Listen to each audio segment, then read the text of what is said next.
Hey, I'm back again. I've been busy doing nothing. And I beat Wolong the other day. That was a game. It was fine. Like, don't get me wrong. I enjoyed my time with the game. I played 40 or so hours of it. I completed all of the missions on hard, well, New Game Plus. There's no difficulty. They said so.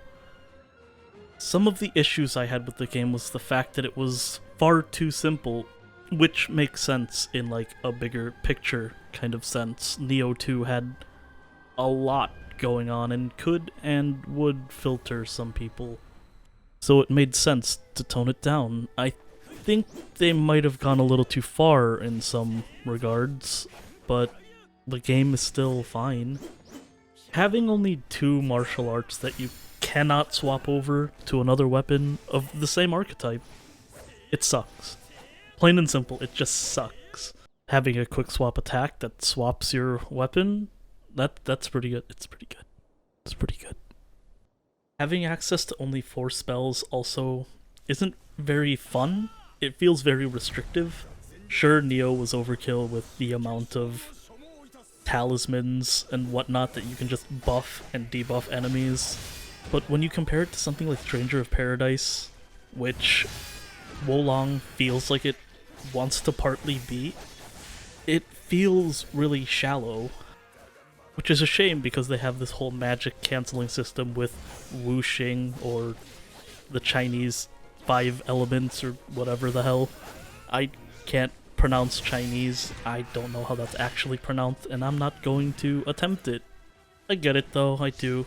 They probably felt that Neo 2 might have been too bulky for people, and they really needed to slim it down because Neo 2 didn't sell as hot as Neo 1 did, and too many features might scare off new people.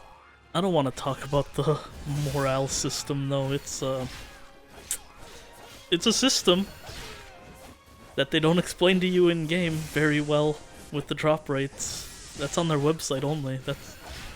It's kind of weird, but okay. Like I said, I enjoyed my time with it. I really did. I'm a huge Musou nerd, so Three Kingdoms era stuff, always fun to see, even though I'm kind of tired of it. I can always pretend it's a Thunderbolt Fantasy game, you know, since we're never getting a game based on that. So some of the bosses are really fun. The last boss fight is really engaging.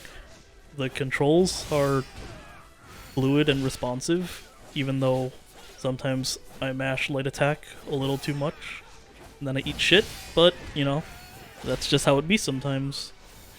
It's a good game, it's a fun game, but at the same time, it's not a game that I personally would spend money on. So I guess if you have Game Pass, Microsoft has your back. I don't know.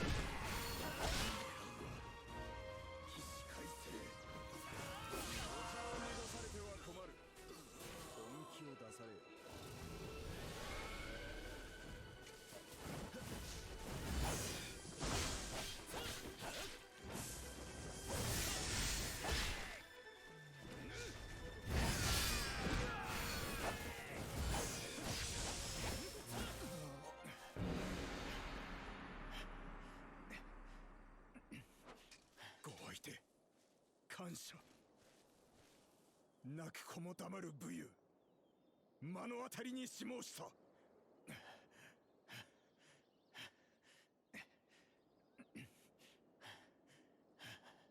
貴殿にはや深きに